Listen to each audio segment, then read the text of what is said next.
Seja muito bem-vindo, prezado amigo, na apresentação do 20º estudo a respeito do tema Fim dos Tempos. Meu nome é Peter Unruh e pretendo dar continuidade até o 22º nessa sequência sobre os tempos finais. E hoje queremos pensar de uma forma especial sobre alguns termos usados na Bíblia em relação ao sofrimento dos descrentes. A Bíblia fala sobre Sheol, Hades, Gehenna, Inferno, Lago de Fogo. O que vem a ser isto? Nós costumamos hoje em dia falar que uma pessoa perdida vai para o inferno. Mas o que isso realmente significa? No tempo do Velho Testamento, havia o lugar dos mortos, era o lugar onde iam pessoas perdidas e também pessoas salvas, às vezes chamado de paraíso, mas era um lugar só, mas separado por um grande abismo. Por ocasião da ressurreição de Cristo, esse lugar onde havia os salvos do Velho Testamento foi levado por Cristo para o céu. E hoje o inferno é só um lugar dos perdidos. A palavra Sheol significa literalmente o mundo dos mortos. Os ímpios serão lançados no inferno, Sheol, e todas as nações que se esquecem de Deus. Então as pessoas perdidas vão para o Sheol, mas é o lugar dos mortos em geral. Lugar das almas que partiram deste mundo. E como já falei, no Velho Testamento, esse lugar era compartilhado, mas com uma divisão entre perdidos e salvos, entre o sofrimento e a felicidade. Lugar das almas que partiram deste mundo é usado em Lucas 10, verso 15, e tu, Cafarnaum, que te levantaste até ao céu, até o inferno serás abatida. Então temos aqui a seguinte ilustração. Hades, lugar das almas que partiram deste mundo, dividido em duas partes, havendo um grande abismo entre um e outro lugar, onde estavam então os perdidos. E no mais profundo do abismo, ou do Hades, havia ainda o Tártaro. Quando Cristo morreu, ele levou na ressurreição junto o lugar dos salvos e hoje permanece então só o lugar dos perdidos. E abriram seus sepulcros e muitos corpos de santos que dormiram foram ressuscitados. E saindo dos sepulcros, depois da ressurreição dele, entraram na cidade santa e apareceram a muitos. Mateus 27, 52 em diante. Então o paraíso foi junto com Cristo para o céu, quando ele ressuscitou. Por isso diz, subindo ao alto, levou cativo o cativeiro e deu dons aos homens. Ora, isto ele subiu, que é senão que também antes tinha descido às partes mais baixas da terra, Efésios 4, versos 8 e 9, na qual também foi e pregou aos espíritos em prisão, os quais no outro tempo foram rebeldes quando da longanimidade de Deus esperava nos dias de Noé, enquanto se preparava a arca, na qual poucos, isto é, 8 almas se salvaram pela água. 1 Pedro 3, 19 e 20. Então Cristo foi anunciar aos mortos a sua vitória e, portanto, os perdidos estariam condenados para sempre, mas os salvos foram junto com ele. A palavra Gehenna é o lugar de suplício, de sofrimento eterno.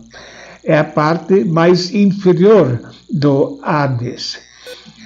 Eu, porém, vos digo que qualquer que sem motivo se encolerizar contra seu irmão será réu do juízo, e qualquer que disser a seu irmão raca será réu do sinédrio, e qualquer lhe disser louco será réu do fogo do inferno. Então aqui está falando bem claro sobre o Gehenna. Portanto, se o teu olho direito te escandalizar, arranca-o e atira-o para longe de ti, pois é melhor que se perca um dos teus membros do que seja todo o teu corpo lançado no inferno, mais uma vez, no lugar de sofrimento. Mas eu vos mostrarei a quem deveis temer. Temei aquele que depois de matar tem poder para lançar no inferno, no Gehenna. Sim, vos digo, é esse temei. E quem tem poder para lançar no inferno é o próprio Deus. Então, havia, conforme Lucas 16, o lugar chamado Hades, onde estavam os perdidos no sofrimento, como o rico estava em chamas, atormentado, e o lugar dos salvos, mas estava dividido por um grande abismo. Então, o tormento do lago de fogo é uma coisa, o inferno hoje é outra coisa. Aqueles que estão hoje no inferno irão ressuscitar, comparecer perante o juízo final no grande trono branco e depois serão lançados realmente no lago de fogo eternos. Inferno e lago de fogo são dois lugares diferentes. E a besta foi presa com ela o falso profeta, que diante dela fizeram os sinais, com que enganou os que receberam o sinal da besta e adoraram a sua imagem. Esses dois foram lançados vivos no lago de fogo que arde com enxofre. Portanto, a besta e o falso profeta serão os primeiros a ser lançados no lugar do sofrimento contínuo, perpétuo para todo sempre, no lago de fogo. Eles irão inaugurar este lugar. E o diabo que os enganava foi lançado no lago de fogo e enxofre, onde estão a besta e o falso profeta, e de dia e de noite serão atormentados para todo o sempre. Apocalipse 20, verso 10. Então, note, nessa ocasião, quando o diabo vai se lançar nesse lugar, a besta e o falso profeta já se encontram ali durante 1000 anos, sofrendo terrivelmente.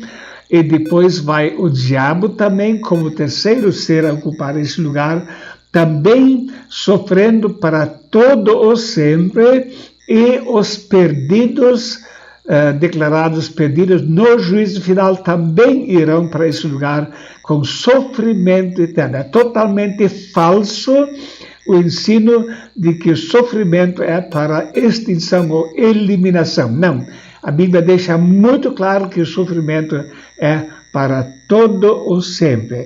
Quem morre como perdido nunca mais tem chance de ser salvo e também nunca mais tem chance de sair do sofrimento. O sofrimento é para toda a eternidade. E a morte e o inferno foram lançados no lago de fogo. Esta é a segunda morte. E aquele que não foi achado escrito no livro da vida foi lançado no lago de fogo. Portanto, a besta, o falso profeta, o diabo e depois todos os julgados no trono branco irão para esse sofrimento eterno. Tártaro, o lugar mais profundo do abismo no Hades, porque se Deus não perdoou os anjos que pecaram, mas havendo-os lançados no inferno, originalmente Tártaro, os entregou à cadeia da escuridão, ficando reservados para o juízo. E depois do juízo, também essa parte vai para o fogo eterno. Quando uma pessoa salva hoje morre, ela vai diretamente para a glória eterna. Quando uma pessoa perdida hoje morre, vai diretamente para o inferno, permanece lá até o julgamento final e depois vai para o lago de fogo eterno. E os anjos que não guardaram o seu principado, mas deixaram a sua própria habitação, reservou na escuridão e em prisões eternas até ao juízo daquele grande dia. Então os anjos também comparecerão perante o juízo e serão depois lançados no lago de fogo eterno. Qual é a duração desse sofrimento? Há pessoas que falsamente afirmam que o sofrimento é só para uma eliminação, extinção da existência. Mas não é isso que a Bíblia ensina. A Bíblia nos mostra que vai ser para sempre. O dicionário Bíblia Strong define a palavra grega aionios, usada em Mateus 25:46, da seguinte maneira: sem começo e nem fim. Aquele que sempre tem sido e sempre será. Sem começo, sem fim, nunca termina. É eterno. Então, é falsa esta afirmação que pessoas fazem de que o sofrimento é apenas rápido e a pessoa será extinta, então. Quando nós morremos, então, iremos para o céu, enquanto os perdidos para a perdição. 3 vezes é usada a palavra para descrever a natureza eterna de Deus, aionios, mas que se manifestou agora e se notificou pelas escrituras dos profetas segundo o mandamento do Deus eterno, aquele que existe para sempre. Essa mesma palavra é aplicada ao sofrimento eterno e todas as nações para a obediência da fé. Também 1 Timóteo 6,16. Aquele que tem ele só a imortalidade, aionios, e habita na luz inacessível, que nenhum dos homens viu nem pode ver, ao qual seja honra e poder sempre eterno. Amém. Então, a mesma palavra usada para o sofrimento eterno, para a glória eterna, é usada para o Deus eterno. Quanto mais o sangue de Cristo, que pelo Espírito eterno se ofereceu a si mesmo, imaculado a Deus, purificará as vossas consciências das obras mortas para servires ao Deus vivo. Mais uma vez, a palavra eterna usada em relação ao Espírito Santo e se aplica na mesma forma como também a glória eterna e o sofrimento eterno. É totalmente falsa a tentativa de interpretação dessa palavra como tendo um significado diferente quando se refere às pessoas que estão perdidas. Mais de 40 vezes é usada em referência à felicidade interminável dos justos. Eu dou-lhes a vida eterna, e nunca hão de perecer, e ninguém as arrebatará da minha mão. João 10, verso 28. Mais uma vez, a palavra eterna, o mesmo termo usado em relação a Deus e também aos perdidos. Para que assim como o pecado reinou na morte, também a graça reinasse pela justiça para a vida eterna por Jesus Cristo nosso Senhor. Mais uma vez, a mesma palavra eterna. Porque a vida foi manifestada e nós a vimos e testificamos dela e vos anunciamos a vida eterna que estava com o Pai e nos foi manifestada. 1 João 1, verso 2.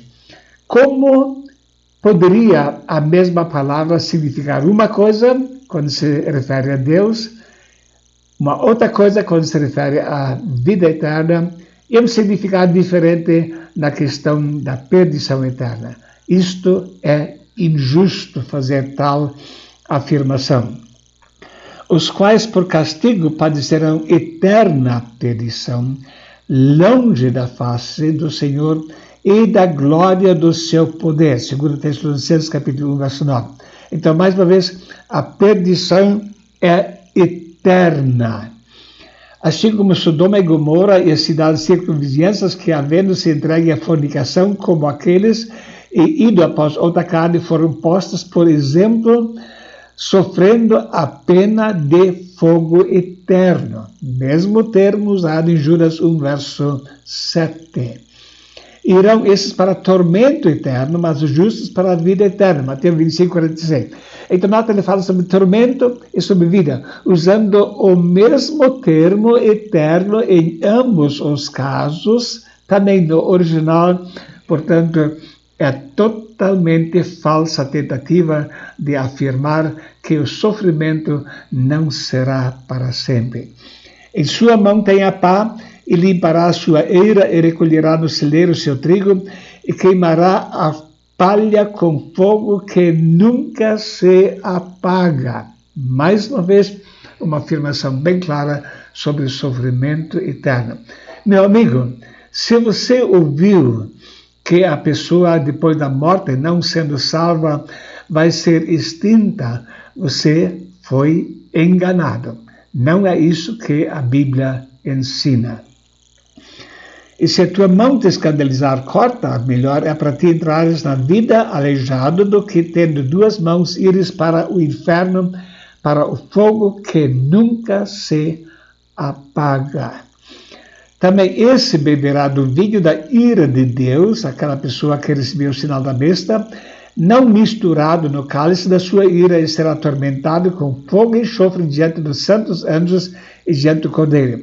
E a fumaça do seu tormento sobe para todo o sempre, e não tem repouso nem de dia nem de noite os que adoram a besta e a sua imagem, e aquele que receber o sinal do seu nome. Apocalipse 14, versos 10 e 11.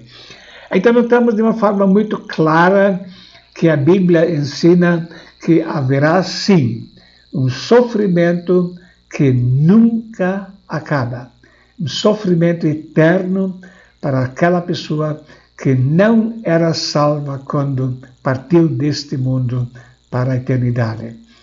Mas a boa notícia é que nós podemos ter certeza da nossa salvação. A Bíblia ensina o caminho de uma forma muito clara. É exclusivamente por Jesus Cristo. Não é a religião que salva, não são as boas obras que salvam, não existe reencarnação, mas existe o Salvador, o Cordeiro de Deus que tira o pecado do mundo. Em 1 João capítulo 5 nós lemos: essas coisas vos escrevi para que saibais que tendes a vida eterna, vossos que credes no seu nome. Então é possível saber que tem a vida eterna. E por isso é importante estudar as Escrituras. Quem tem o Filho tem a vida. Quem não tem o Filho não tem a vida, mas a ira de Deus sobre ele permanece. Prezado amigo, pense muito sério sobre essa questão. Você tem certeza da sua salvação? Tem base bíblica para afirmar que é uma pessoa salva? Nós convidamos para o próximo estudo, quando queremos falar sobre a última tentativa de Satanás, o julgamento do grande trono branco e o julgamento dos anjos caídos. Que Deus o abençoe ricamente. Fim dos tempos.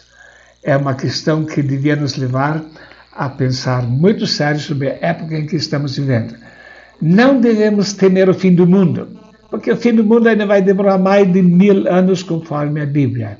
Mas devemos nos preocupar com a questão da nossa salvação, a questão de estarmos preparados e a questão de ajudar outras pessoas a encontrarem também a Cristo como Senhor e Salvador da sua vida. Muito obrigado pela audiência e que Deus o abençoe ricamente.